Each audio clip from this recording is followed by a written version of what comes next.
All right, good evening, parents and families. Thank you so much for joining us this evening. We're going to wait about a minute more. I see parents are still joining. Thank you again for joining us this evening. We'll get started shortly.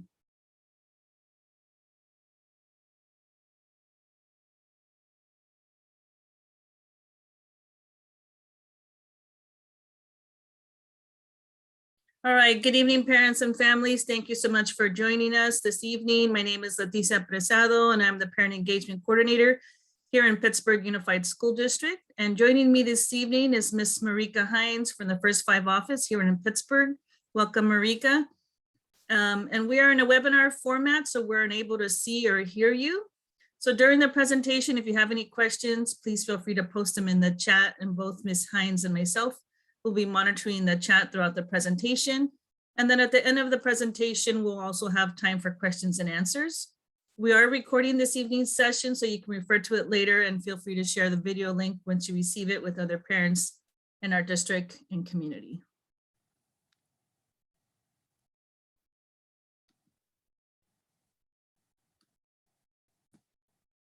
All right, so there are 4 known predictors of reading success. The first is oral language, what students take in or receptive, and what a student speaks or expressive language. The second is alphabet awareness, and that's learning the names of all the each letter of the alphabet, including both lowercase and uppercase, and that will be our focus for this evening. The third is phonemic awareness, which is the awareness and understanding that spoken words are made up of individual sounds. And then finally, concepts of print and reading fluency. And concepts of print is the ability to understand that print has meaning and that books contain letters and words. And then reading fluency is the ability to read with speed, with accuracy, and appropriate expression. This week, again, we're going to be focusing specifically on alphabet awareness. All right, so I'm going to stop sharing my screen for just a second while I pull up a video. We're going to take a moment to watch a short video and then we'll continue on. So just give me 1 second.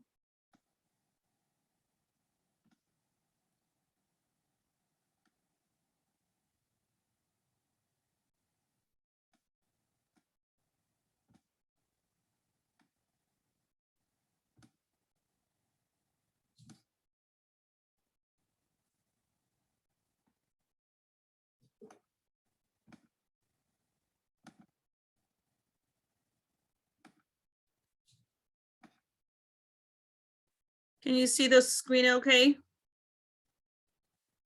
Okay, let me know if you can hear it okay once I start it. Reading is an invention that was developed by humankind relatively recently, only a few thousand years ago. Unlike learning to speak, learning to read does not happen naturally.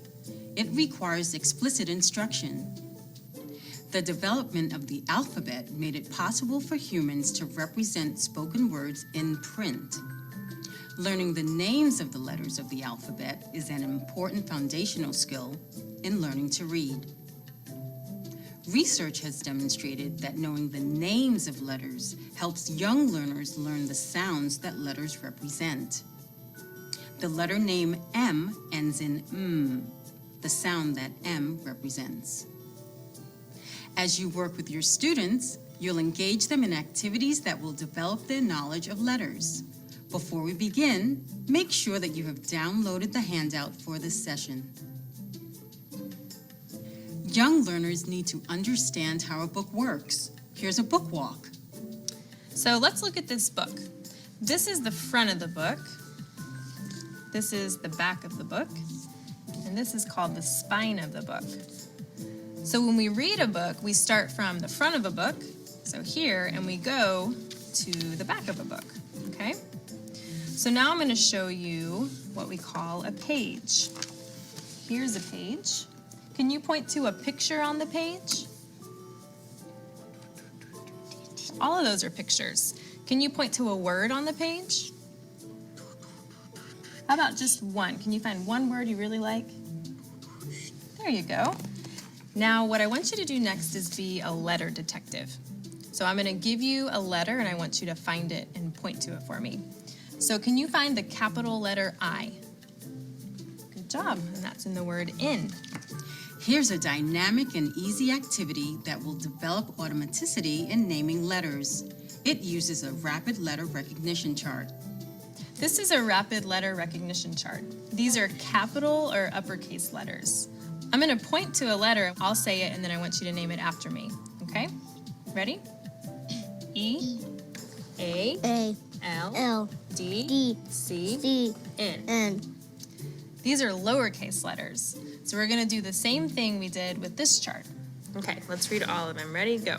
E, A, L, D, C, N, O, M, P, B, R, O, E, H, S, F, T, M, Y, J, K, U, G, I, S, W, Z, V, X, C, Q, P, O, D, I, P, That one's L.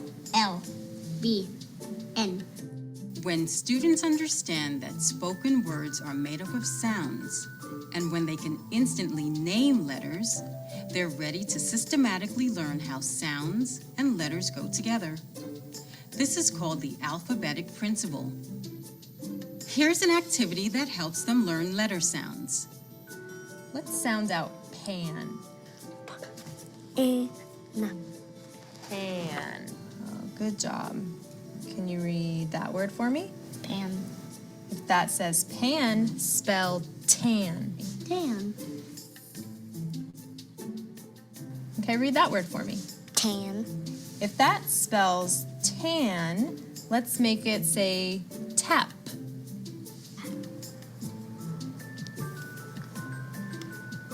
What's tap? A. T. A. Tap. Tap. There you go. When students receive the instruction and support they need, they will learn to read. Thank you again for your commitment to help all students reach their potential. We owe them no less.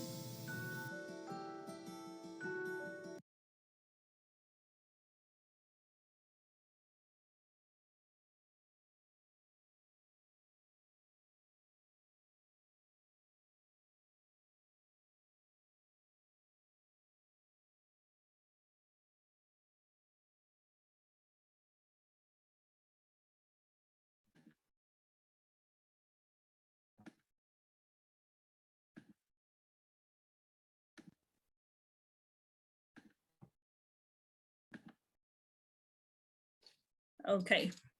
So in that video, you saw a lot of different strategies for alphabet awareness. We watched first how the teacher used a rapid letter recognition chart.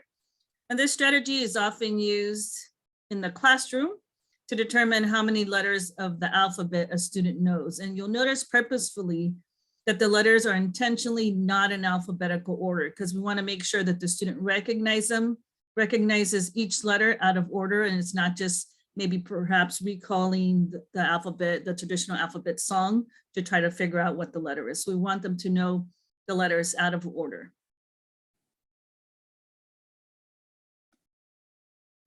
And then this is the same rapid letter recognition chart, but this time using uppercase letters. And again, you will notice that the letters are not in alphabetical order. They're intentionally out of order so that we know that the student can recognize them.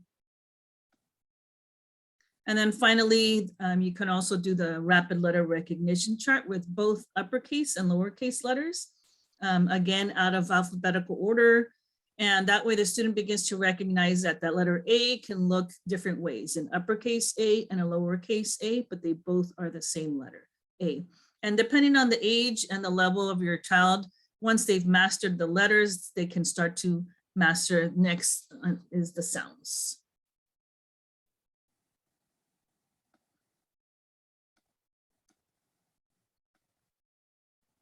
All right, so in the video, you also saw that she first did a book walk with the young boy where she points out the different parts of the book. And this is something you can easily do with children so that they begin to know the different parts of the book and how a book is read. That we first start off at the front of the book We can go over the title, the author, the illustrator, look at the illustration on the cover of the book to try to figure out what that book might be about. And then we go through the pages one by one until we get to the end of the book. And you also saw that she asked him to point to a picture on the page and then to a word on the page. And this is done intentionally pointing to the text or the words so that children begin to understand that what we are reading are the letters or words on the pages of the book. And then next she asks him to be a letter detective. And you can make this fun with your child at home by putting on some fun big glasses or using a large magnifying glass while reading to find the capital letters in the book. And if your child is already writing or using, you can use a piece of paper and pencil or a chalkboard or a ripe erase board. And each time you come across a capital letter, he or she can write it on his paper or his wipe erase board. Or even if your child is not writing the letters yet, but you can make a little tally mark each time you come across a capital letter. And at the end, you can count how many capital letters you found in the book.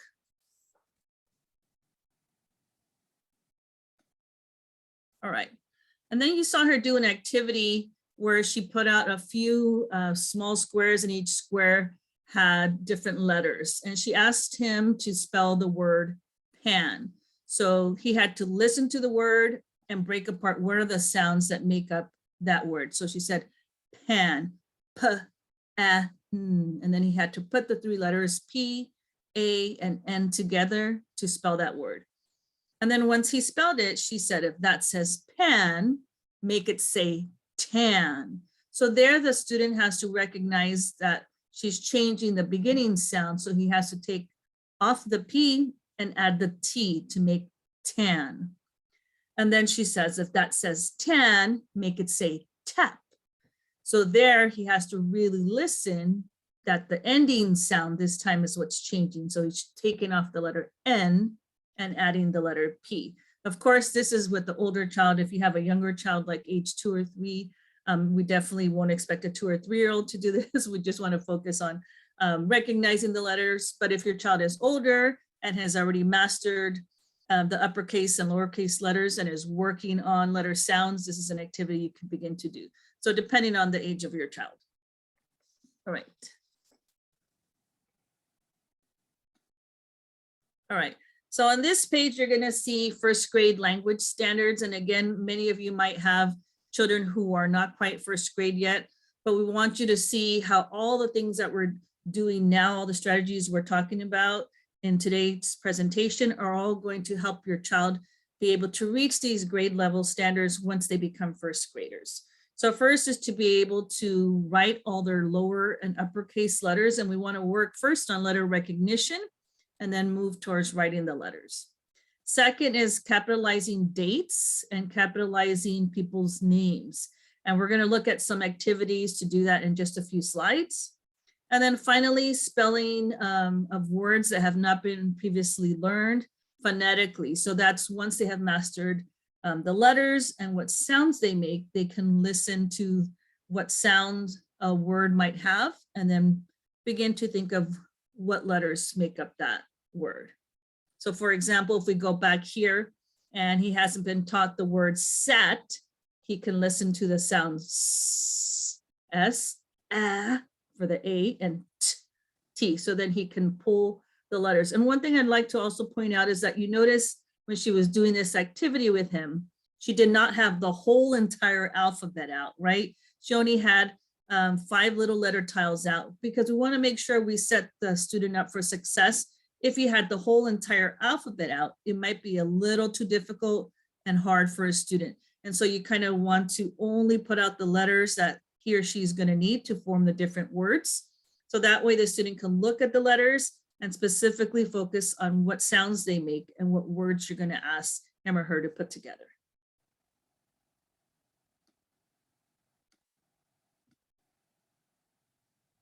Okay.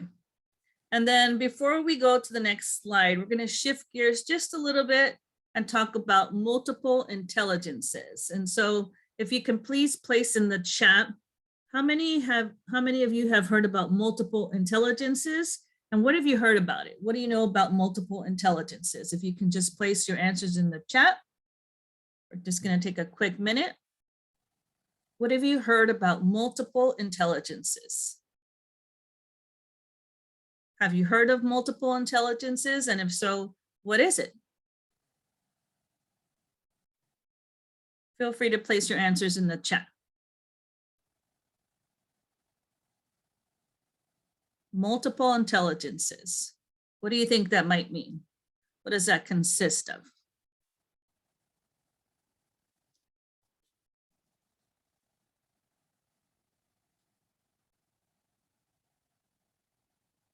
Now, sometimes it takes a little bit to type the answer, so we'll wait another minute. What do you think? What does multiple intelligences include? What does that refer to? Multiple intelligences.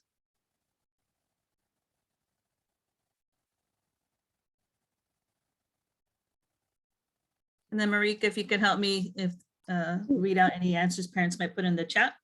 Okay, so the majority of folks are saying they're not familiar with the term or haven't heard of it. And then we have different ways of student acquired learning. Okay, perfect. That's exactly it, different ways. So each of us learns in different ways. And so just as we want to select books that match our child's interest, we also want to make sure that that we look at how our child best learns. So we all learn in different ways, including us as adults. And so, for example, if I asked you when you were a child, how did you learn the alphabet? How did you learn it? Did you learn it by looking at books, with a song, maybe with some visual flashcards? Feel free to put your answer in the chat. How did you best learn the alphabet when you were a young child? Seeing Sesame Street, song, floor puzzles, song and cards. Song and what was the last one? Song and cards. Song and cards. Songs and pictures. And pictures.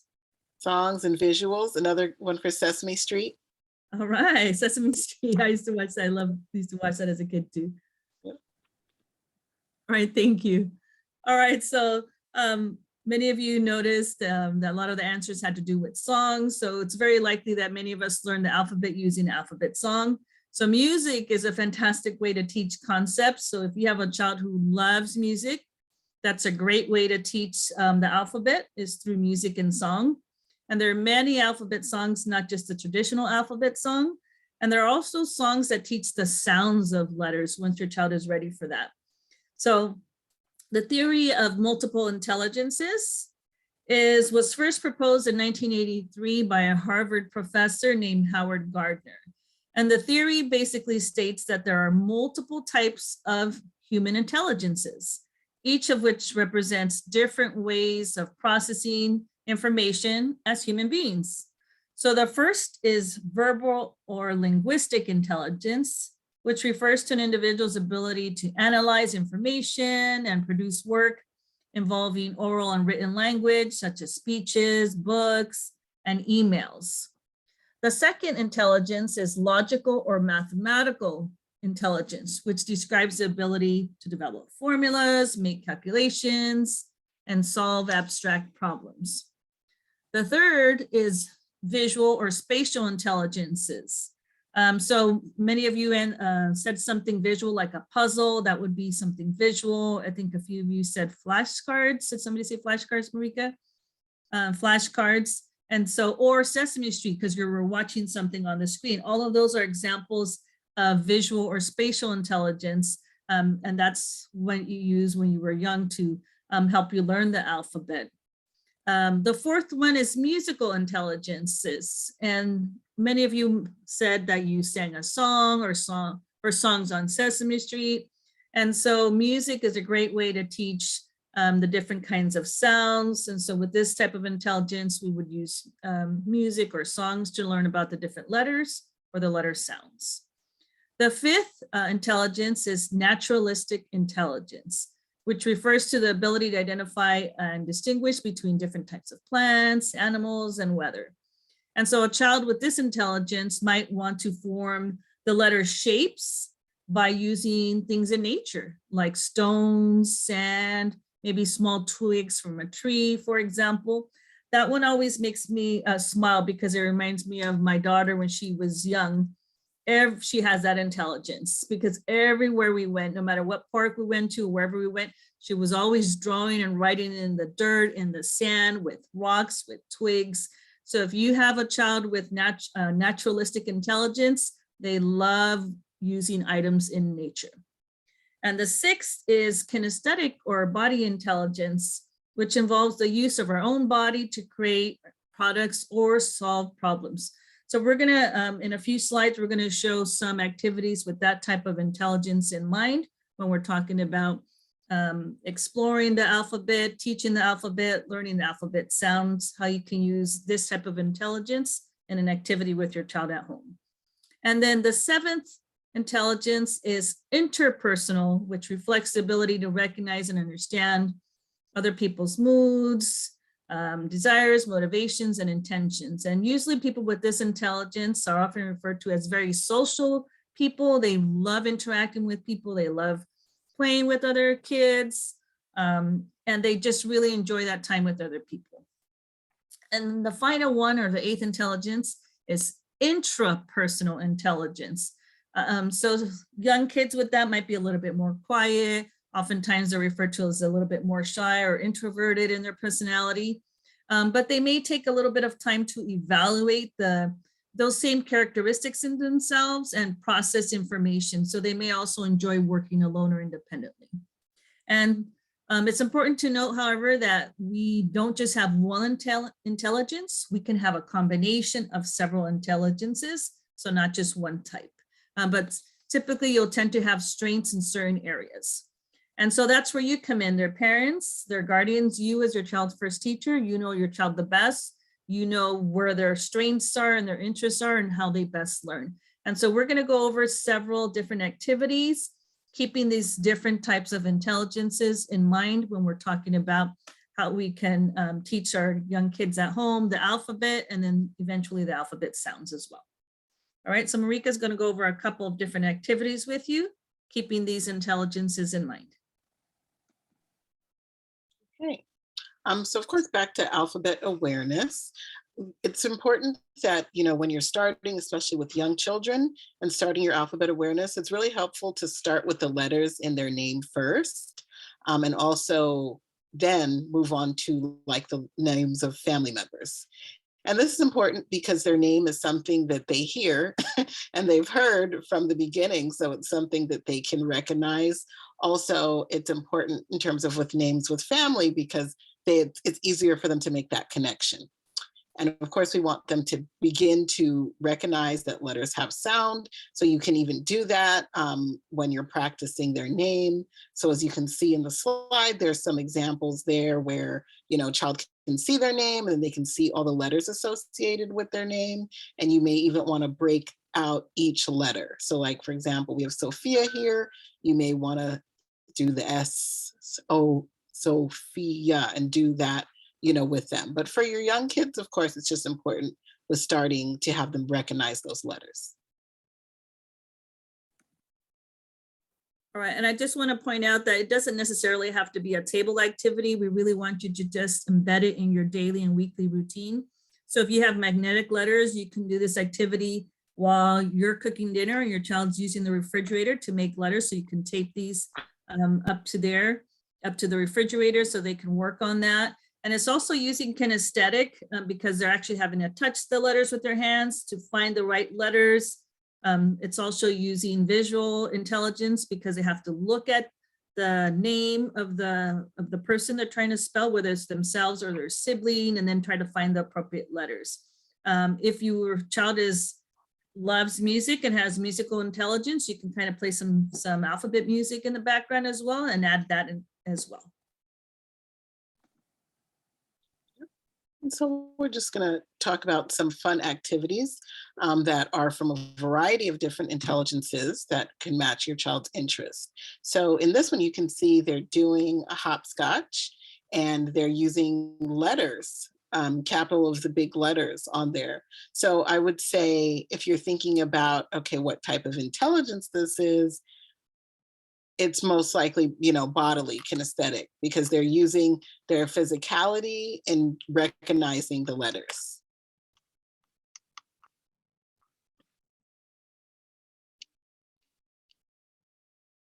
And these are just some other really fun activities that really help with alphabet awareness. So in the first one, you see with the Flyswatter and Letters, you can do things like say a letter and have your child try to recognize it and swat it. That's how they'll show you that they're recognizing it. And that's a fun game because, you know, as you can see, a lot of these are things that are somewhat easy to put together. You know, you don't have to spend a lot of money to buy these really specific letter toys. These are things that, you know, you can kind of put together with common household items, or things that you can purchase at the Dollar Tree. And it's just, you know, taking a little bit of creativity. In the next picture, you can see with this alphabet zoom zip line, this is literally just the uppercase letters on of like a flashcard. And you know, you can have your child, and and also a paper clip, and you can have your child zip line. You can say, you know, give me the H, find the A, find the K, and have them identify those letters and then zip them down the zip line. So just looking at our chart of the different intelligences, what type of intelligences do you think that these activities represent? And of course, it can represent, you know, more than one.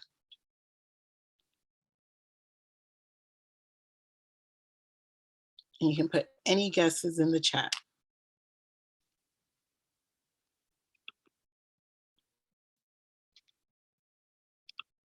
Word smart. Yep. Linguistic intelligence, exactly. Picture smart, absolutely, because they're recognizing the picture. Also body smart. Yep. Because especially with the Flyswatter, because they're physically, you know, using their arms. So it's also using like their fine motor skills too, and their gross motor to identify. Yep, and picture smart, exactly. And picture smart is really for both of them too, because in that they're really visually seeing the alphabet and seeing the letter and getting that awareness. Color smart, exactly. Yeah, those are all great examples. And so these are some more examples of other fun alphabet awareness games. So with this one, and these are fun, especially as things get warmer, as we move from spring into summer, you can have your little ones, you know, put water in the spray bottle, and you can set up your, you know, magnetic letters and tell them, you know, squirt the X, squirt the G, and have them work on their awareness that way. This one on the right is doing the same thing, but using cups to hold the letters. And again, you can have them identify which letters and squirt the letters. And with this one, again, you're using multiple intelligences. You're doing things for your kids who are body smart, because they're getting to physically, you know, identify the letters, and it's picture smart because they're getting to see the letters. And it's fun because who doesn't want to play with water, especially when it's nice.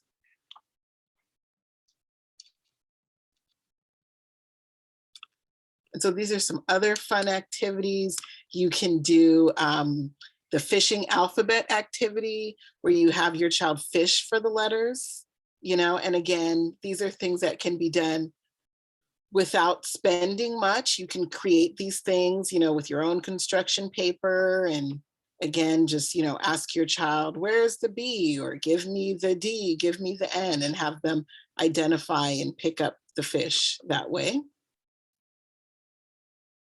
And again, this is another example of you using that kind of bodily kinesthetic. They're physically fishing, you know, and you're also using that spatial, that picture smart, because they are visually seeing those letters.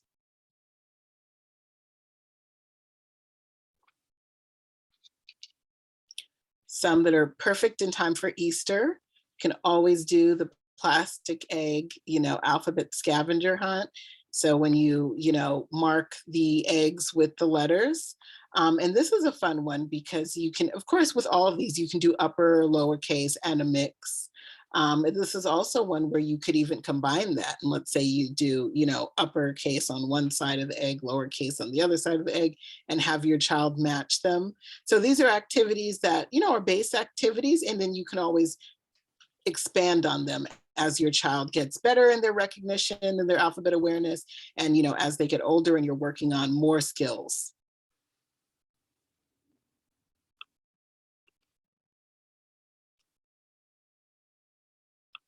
And just some more examples because again, this doesn't have to be something where, you're just having your child sit down at a table and do these things.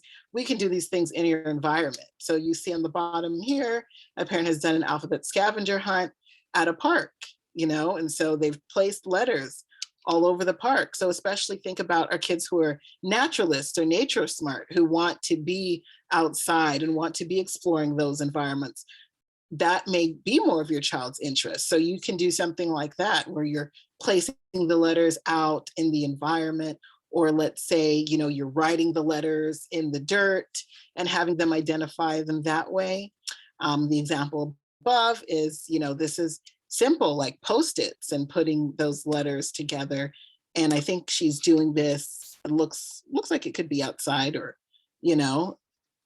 so there's a lot of ways that you can bring this into your environment.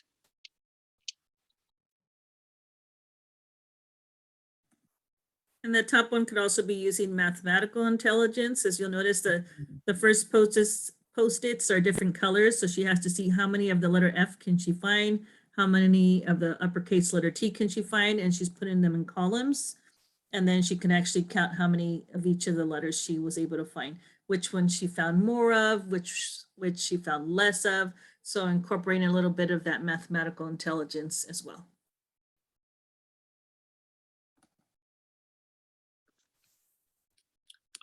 Of course, the alphabet memory game, you can do things where you're doing matching with the letters. And of course, it's important to start with just a few at the time. Like Leticia was saying, you don't want to necessarily put out the entire alphabet for the kids. It can be overwhelming, especially when you're starting when they're very young. So you just would put a couple letters out and have them, do the matching. And you can make, this is just an example of, a match it alphabet memory game, but that's something you can also make at home with index cards.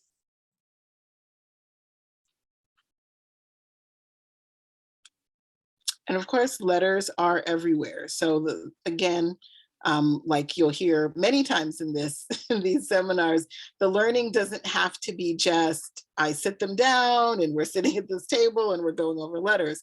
Letters are all around us. Letters are everywhere. They'll have a lot of examples everywhere to work on their alphabet awareness. So it's really just important to work on embedding it in your daily routine.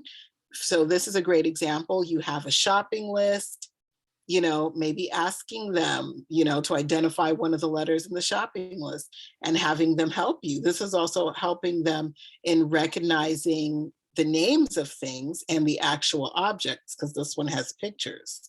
It also gives them something to do when you're shopping. So that could be very helpful. Instead of asking for things, they can have their own little task and helping you with the shopping list. And you can point out things in a grocery store, and point out letters on things, because again, letters are all around us, and have them work on their alphabet awareness that way.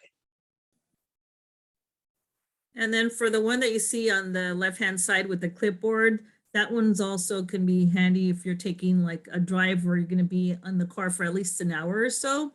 And you might be able to have them look at the license plates on different vehicles and then circle how many of them they can find. And if you have multiple kids in the car, you can set up a couple of clipboards, kind of make it a bingo style. How many of the letters, fill up the whole card, right? How many of the letters you can find depending on the cars that drive by you. So you can incorporate these in your everyday routine, not sitting down at a table, but just in your everyday routine and your weekly routine with your kids. And again, more examples of the letters being all around us. All the major store letters, those are great to use for alphabet awareness because they're nice and big and visual for the kids. So you can, have them identify the letters at the places that you visit. Of course, we have an example of a license plate, like Leticia was just talking about. That's a fun one to do kind of the letter search games with. And this is also important because with these, especially when you use this with stores that you frequent often, it's also easier to make that connection that letters have sounds, you know? So when you're showing them the T in Target, maybe you're saying Target, you know? It's great practice in that way.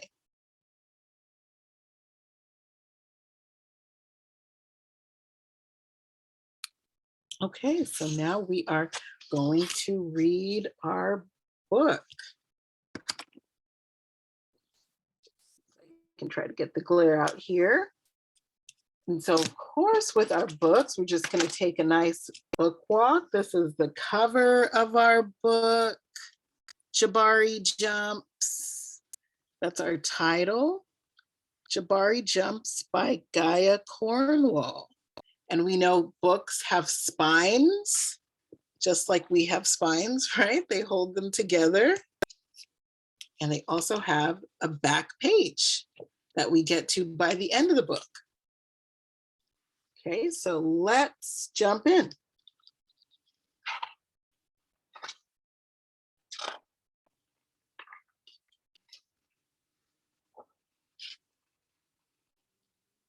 I'm jumping off the diving board today, Jabari told his dad.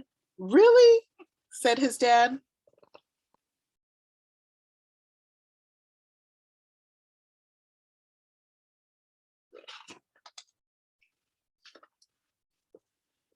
The diving board was high and maybe a little scary, but Jabari had finished his swimming lessons and passed his swim test, and now he was ready to jump.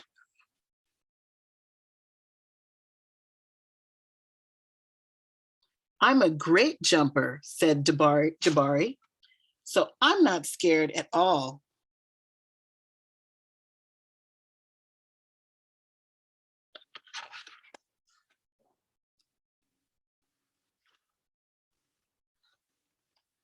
Jabari watched the other kids climb the long ladder. They walked all the way to the end of the board, as big as tiny bugs. Then they stood on the edge. They spread their arms and bent their knees and sprang up, up, up. And then they dove down, down, down, splash. Looks easy, Jabari said. But when his dad squeezed his hand, Jabari squeezed back.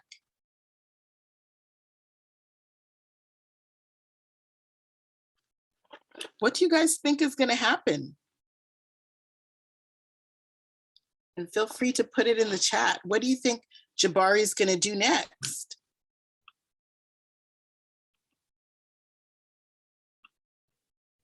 What do we think?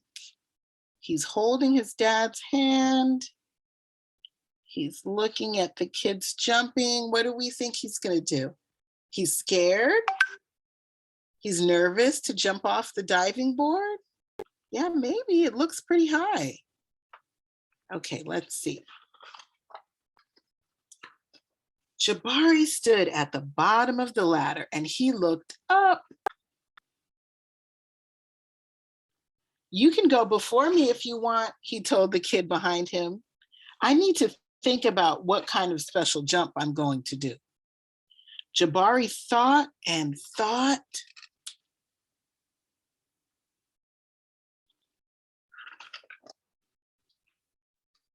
Jabari started to climb up and up. The ladder is very tall, he thought.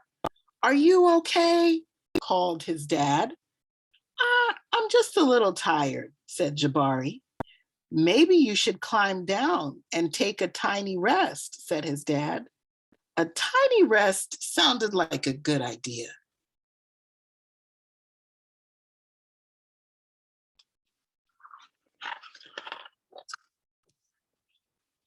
When he got to the bottom, Jabari remembered something. Oh, I forgot to do my stretches, he said to his dad. Stretching is very important, said his dad. I think tomorrow might be a better day for jumping, Jabari said. They looked up at the diving board together.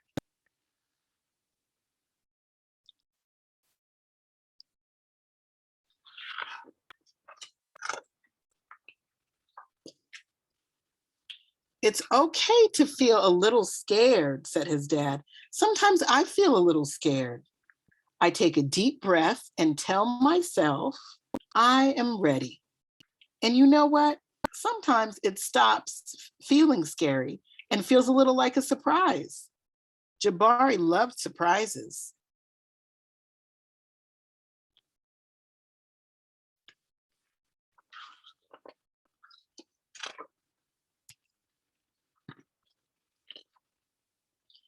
Jabari took a deep breath and felt it fill his body from the ends of his hair right down to the tips of his toes. Jabari looked up and he began to climb up and up and up until he got to the top. Jabari stood up straight. He walked all the way to the end of the board.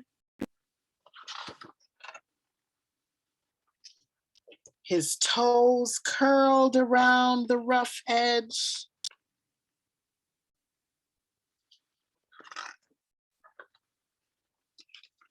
Jabari looked out as far as he could see.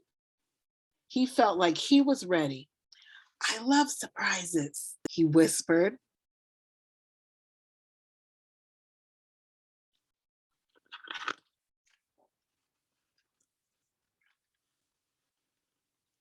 He took a deep breath and spread his arms and bent his knees.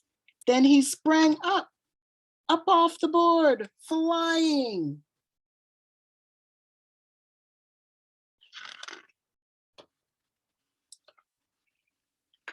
Jabari hit the water with a splash.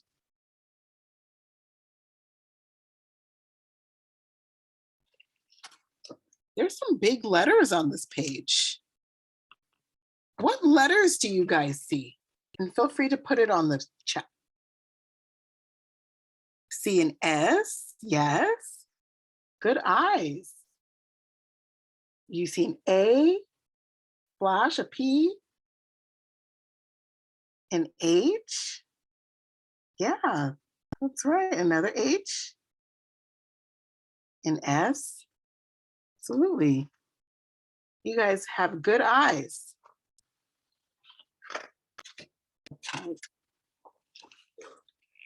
Down, down, down he went, and then back up. Whoosh. Now, what are some letters we see on this page? With the whoosh, a W, an O, O, H, yep, an S, exactly. Whoosh. Jabari, you did it, said his dad. I did it, said Jabari. I'm a great jumper. And you know what? What, said his dad.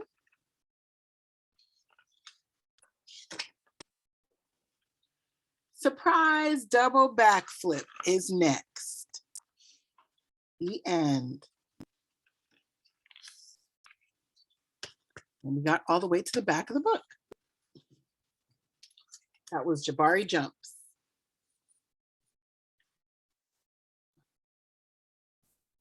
All right, and then if you joined us last week, you'll notice that we talked about using open-ended questions each time we're reading books with our kids. So remember, an open-ended question is when we ask a question that your child is very much likely to answer with more than one word, versus a closed question where your child is very likely to answer with just one or two words. So if you ask your child, like, how old are you? He or she's likely to just say like 4 or 5. But if you say, tell me about what you see on the front cover of the book, they're going to look at the illustration and then see what they're seeing, kind of make a guess as what they think the book might be about. And so we're going to take a couple pages in the book and then practice making some open-ended questions. And using open-ended questions is a great way to have your child practice their critical thinking, use their oral language. And so we're going to take a minute to come up with a couple of open-ended questions using a couple of the pages from the book.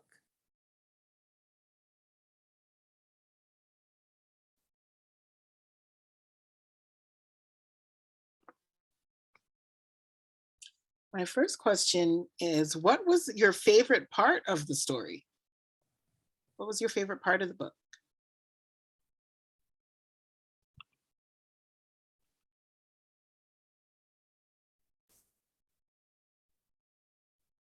When he finally jumped?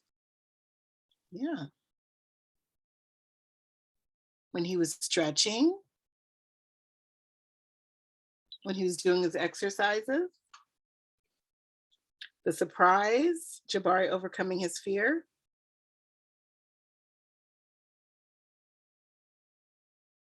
When his dad encouraged him?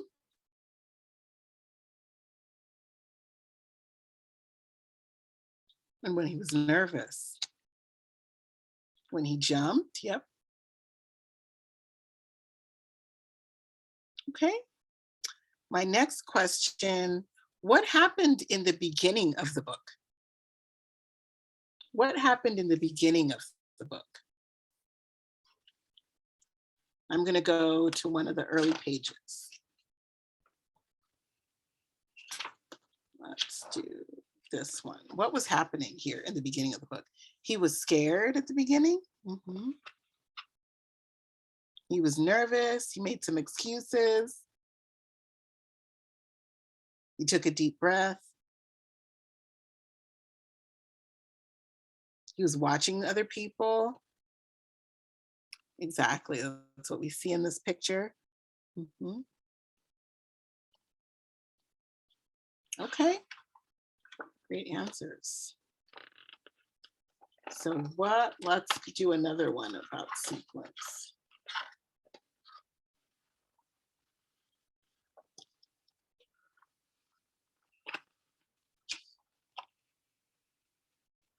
So what was happening in the middle of the book? When we got to about this page.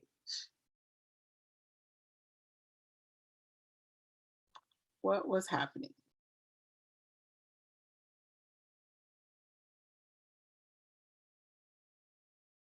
He got some courage.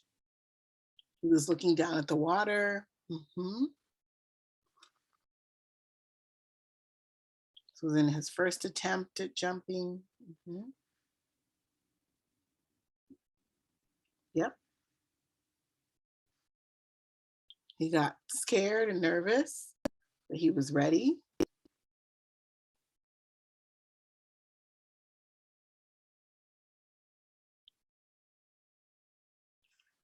Yep.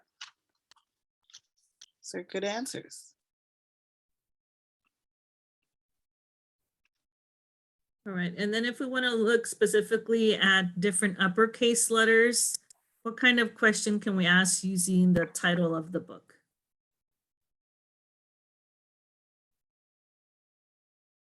What kind of open-ended question can we ask our children using the title of the book on the very front cover?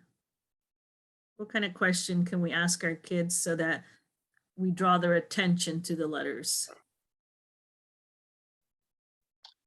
So I see, are the letters upper or lowercase? Exactly.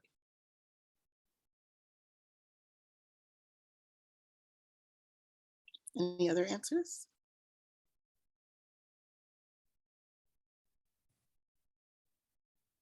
What color? What is the first letter you see? What letter does his name start with? Exactly. And then what about using a page within the book to look for uppercase letters?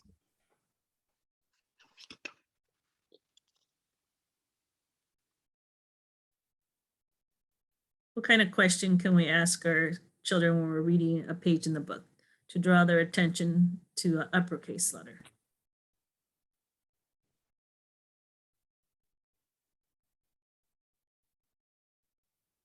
How many uppercase letters? Great answer. Definitely how many uppercase letters are on that page, and then you'd have to look at the words and see, identify which ones are uppercase, like the letter T and at the start in the word the, and the letter J at the beginning of his name.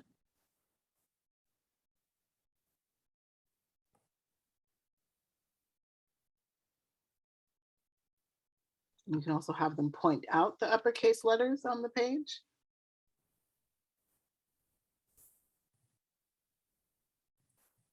And then you saw how Marika pointed out on the last pages where the print was really, really large. You saw when she read the book that she asked, oh, you know, what letters, what did they notice about the letters on that page, right? And what letters could they see? So that's another great way, especially when the text in that page is really large, to identify the letters that way as well.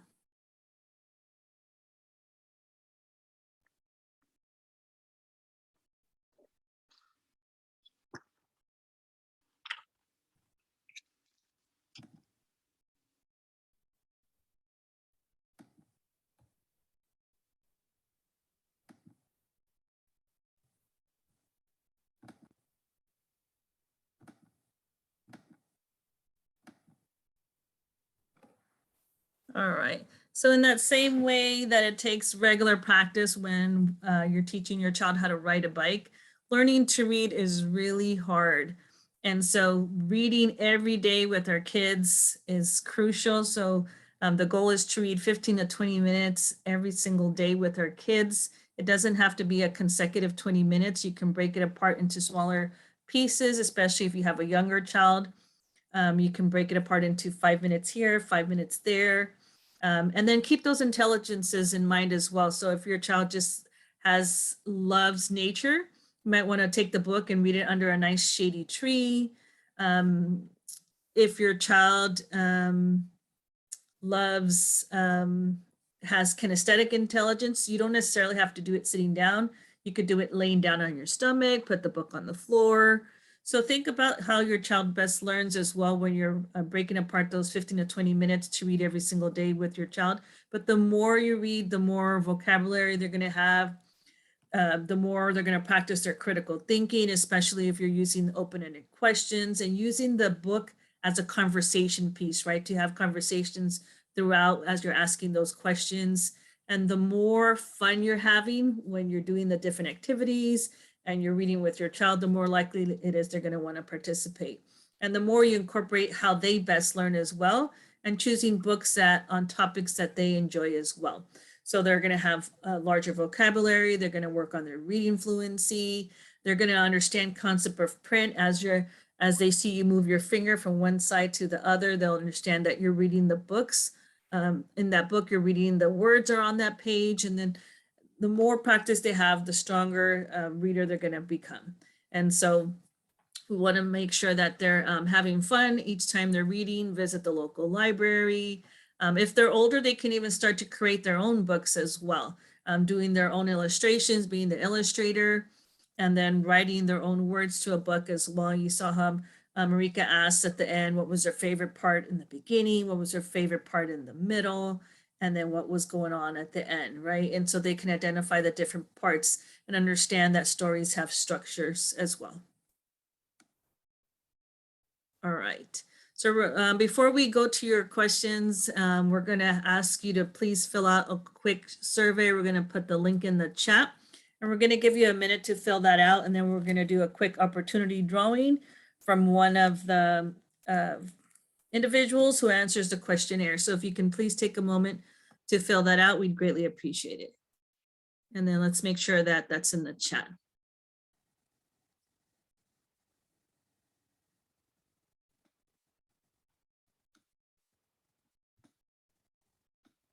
Oops.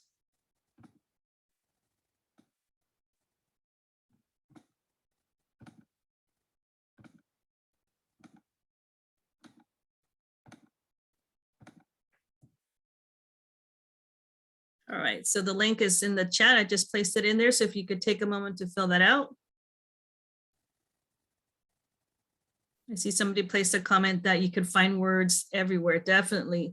And as you're going about your daily routine, your weekly routine, you're going to the grocery store, you're going shopping, just walking to and from school, you can see words on the stop sign, on the road signs.